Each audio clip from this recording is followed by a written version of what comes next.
The subject of purpose or meaning is probably the greatest question of them all. This is something that even gets asked of God, as in, what was God's purpose for creating the universe? Let me tell you right off the bat, I don't know what your purpose is in this world. If I did, I'd be robbing you of life's greatest gift. I do, however, know what my purpose is, and I do know how I found it. I even have an idea of what our collective purpose is as human beings, and I have a notion about why God created the universe. This I will gladly share with you, as I believe it is part of my destiny. As always, I will tell you what scientists seem to be saying about the meaning of life, and I will compare it to what others have to say. If you ask a scientist why you should care, or even bother living or doing anything constructive, if as many of them deduce there is no greater purpose or meaning to life, what will they say? You must understand this part very clearly. If there is a greater purpose to everything that is happening, then it means that all of this was created for a reason, which of course means that there must be a creator or God that planned everything or set everything in motion. That is why some scientists are so adamant that there is no higher purpose or destiny to everything that is happening. You cannot get around this. This is basic logic. Greater purpose to life means an overall goal or plan. Plan means a planner, which equals God. Now, go back to our atheist scientists, and to be fair, not all scientists are atheists. Many of them believe in something greater. In fact, many of the world's greatest scientific minds, from Newton to Einstein to Darwin himself, believed in something greater. Anyway, ask a non-believer why we should be splicing genes or trying to cure cancer, or why we are trying so hard to send people to Mars, if, as they claim, life has no real purpose or destiny. Why should people be funding the space program or care about anything at all? If you are going to die within the next 100 years, why should you care about global warming or one day being able to send people to a distant star if you are not going to be around to witness or benefit from any of it? You know what they will say? I know. I read it in many science books, the most recent being Bill Nye the Science Guy's book on evolution. Why should you care about what happens to this planet tomorrow or 1,000 years from now? Science's own answer is for the greater good of mankind, to ensure that our species lives on. It's astonishing, really. This part doesn't even require logic, because this is basic language in plain English. Science does what it does for the greater good of mankind. The words greater good and higher purpose are synonymous. We are all working towards some common destiny. Higher purpose, like I said, equals God. Once you start to climb the ladder of greater good, there is only one summit, and that is God. What would be for the greatest good of mankind? What can science possibly achieve that is greater than God? Really sit and think about this, because there really is only one answer. Let's say science goes on to cure all diseases. They learn how to download our thoughts onto a computer. They keep learning everything we possibly can about atoms and how to create life. You must know we are working on this, right? Scientists run experiments in labs to see exactly how life could have been formed. So let's say we learn all this. We learn how to create life. We learn how to clone ourselves. We learn how to travel at light speed. We travel everywhere and we learn everything we possibly can. Let's be exceedingly generous and grant science all of this. One day science learns absolutely everything. It could be billions of years from now, but judging by our current rate of technological advancement and discovery, it might be just around the corner. Many believe it will happen by 2029. Anyway, once we know everything, we will no longer die. We will be immortal. That's obvious, because if we are still dying, it means we haven't learned everything yet. So once you know how to cure all cancers and all diseases, and we know how to create life, and we know how to save our conscious minds onto computers, what will we be? Once we have done all these things for the greater good of mankind, what will we be? We will be immortal beings who know everything and can control everything. We will be equal to God, right? Isn't that the very definition of God? An eternal being who knows everything and created life. Please tell me what science can possibly achieve that is greater than God. Not equal to, but greater than God. What more can science do? Really sit and think about it.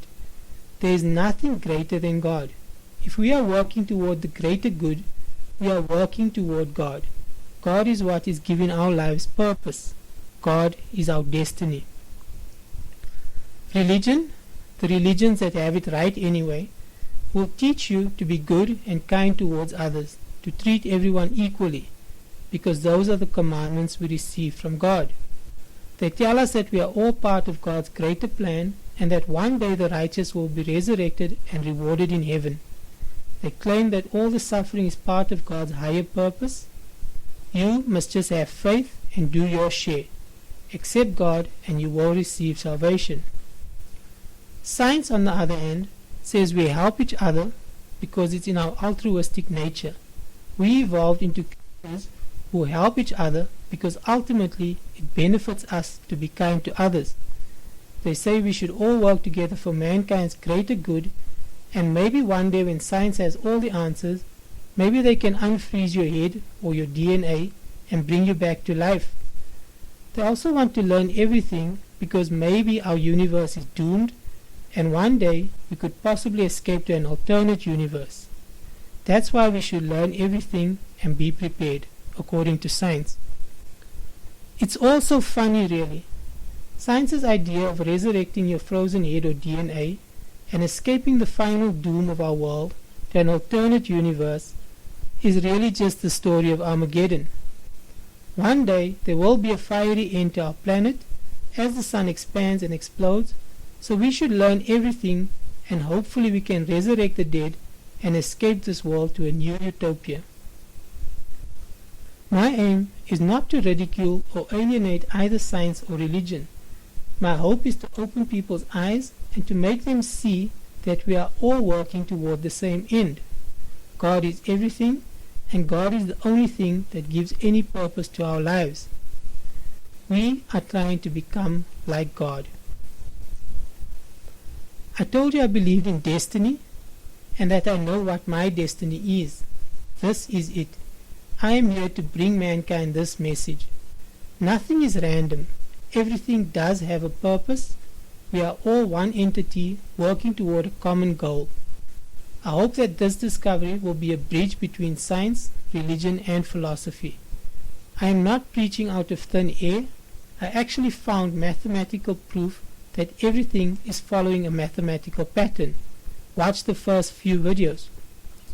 It's not lucky that I found what I did in the first few videos.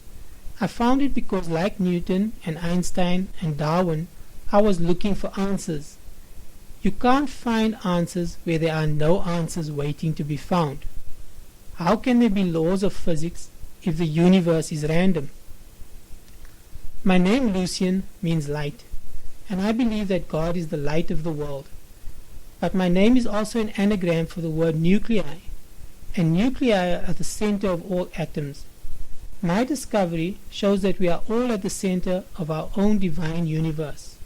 Your universe is a divine circle and you are its nucleus. I am not saying that I am special in any way, but because I see meaning in all things, even something as basic as a name, I was able to find this mathematical pattern hidden in sacred geometry. And by some weird coincidence, or destiny as I believe, my surname happens to be Khan. Khan is an anagram for the word Ankh, and Ankh is the Egyptian key to immortality. To me it's all very simple. Believing that everything has purpose, or stating it another way, accepting God is the key to immortality. But Khan also means leader. It was my destiny to find this 260 number mathematical pattern and to lead people back to God. You may say I am deluded, That's your choice. But if you do, I challenge you to first prove me wrong. Prove that what I have found hidden in mathematics is pure coincidence, or I will pay your opinion of me little credence. My discovery has earned me the right to say what I have to say. Once you understand that God is the only logical conclusion to everything, once you accept God, your eyes are opened and you start to see everything in a new light. There is purpose in everything. What is your purpose? I don't know, and you will never truly know unless you accept that God is the answer. How can you have any purpose if you don't believe in purpose?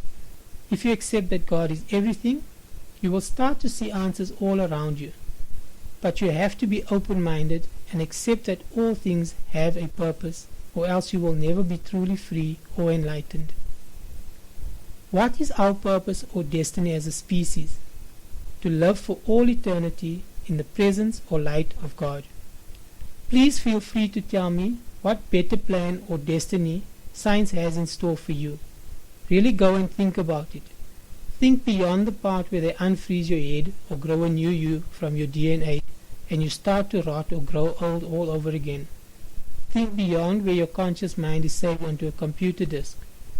Why should you be a good person or care about anything? Why should you work toward the greater good of mankind? What is the greatest good? The greatest good is to be made out of light so that you never rot. To learn everything so that you become an all-knowing, sentient being filled with great purpose. If you want real answers, go and watch all my previous videos in this series. This all raises the next important question. Is heaven real, and what or where is heaven? Watch my next video.